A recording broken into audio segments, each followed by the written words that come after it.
speaking of Star Rail, we got the Yunli drip marketing. Now, I know what people were probably thinking before this came out. People were probably thinking, who is this going to be? Is it going to be maybe Screwlum? We've been waiting for that guy. Is it going to be maybe Sunday? Long-awaited characters. What you may not have been expecting is Yunli. My response to that is, what do you mean? You don't know Yunli? How do you not know Yunli? She's a pivotal dude. You don't know?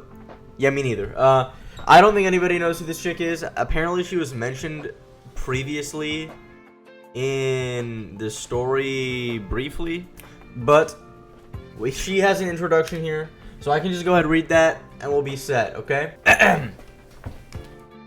Extraterrestrial satellite communication. Yunli. Swords have a temper. Sometimes you have to touch them to calm them down. Put the hilt on the sword on your hand, and it'll tell you what's wrong. A sword hunter from the Xianzhou Zhuming and the Flaming Heart, General Huayan's darling granddaughter. Frank and straightforward, she practiced swordsmanship and forging from Huayan since young, and thus is the second youngest prodigy swordsmaster of the Flamewheel Octet. Fueled by an intense loathing for the cursed swords that emerged from the Zhuming, she vowed to hunt down and wipe out all cursed swords. Okay, so another character from the Xianzhou Alliance.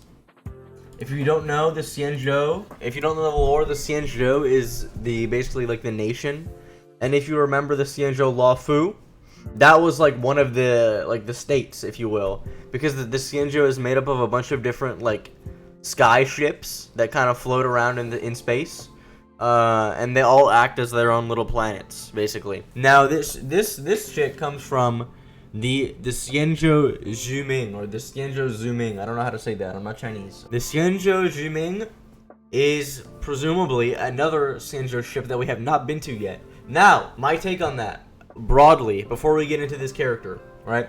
I love the Xianzhou. I think the theme is really cool. I think the concept is really cool. I love the characters that we've been introduced to from the Xianzhou Luofu so far. I think the lore is awesome. On the other hand, would I appreciate a return to the Xianzhou, to a different ship? Yes and no. Yes, on one hand, it's a conditional thing. It depends, really. Yes, if it's going to be different than the Xianzhou Luofu. If the theming is basically the same, like, Chinese area, right? Because if you think about it, the Luofu already had a lot of diversity within its environment. It wasn't just like, oh, boom, Chinese city, whatever, right? You had the different districts that all kind of, they were quite different, right? Whereas, if you go to another Xianzhou ship, let's say the Xianzhou Zhuming, what is the theming of that going to be? Is it just going to be another Luofu?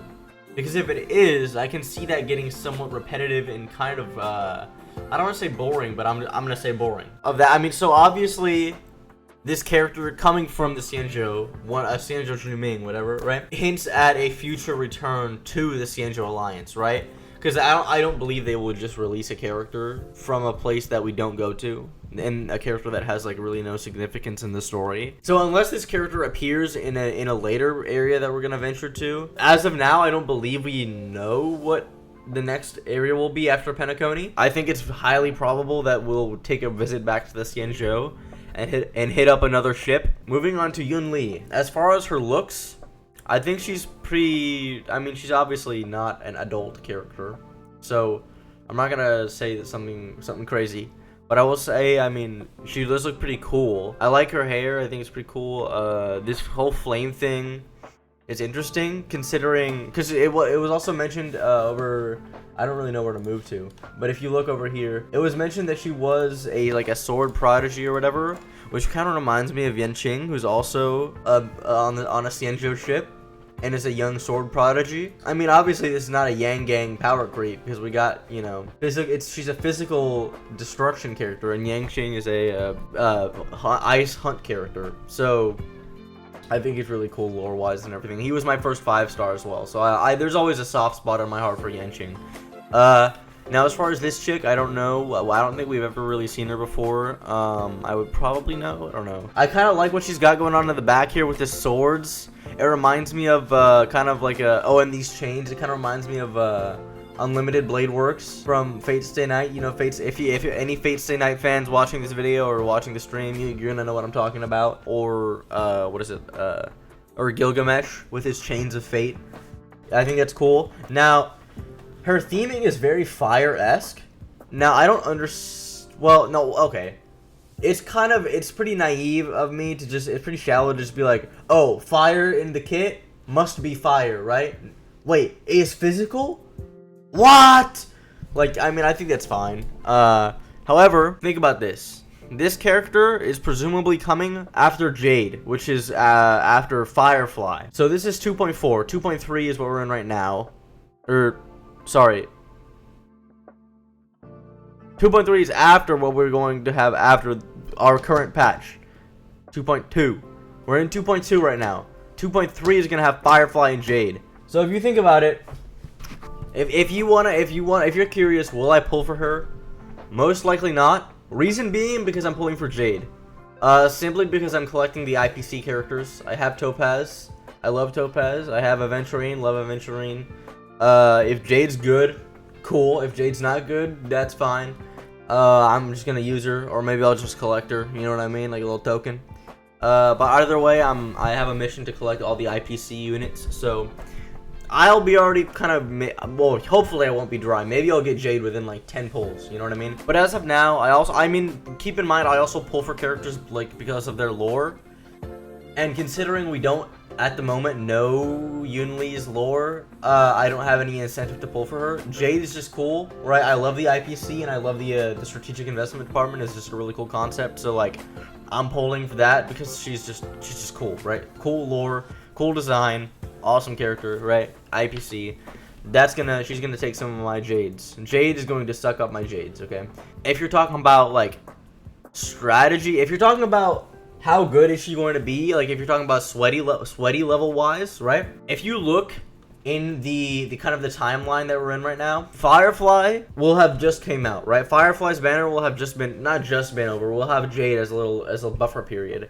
But with these kind of destruction big boy characters, they tend to space them out for like at least a whole banner, like quite a bit more.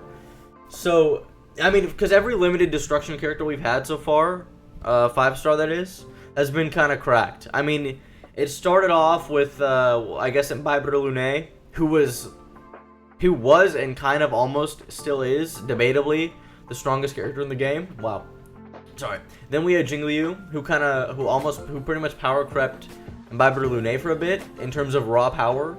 And then Sparkle came out, and then Imbiber Lune is kind of on top again. And then we have Acheron now, who I also picked up, who's actually not a destruction character, so I don't know why I brought her up, but she's Nihility, but in essence, she acts like a destruction character. The way she does damage, she behaves like a destruction unit, in my opinion. So, but with these big power creep characters, essentially, they kind of space them out a lot more.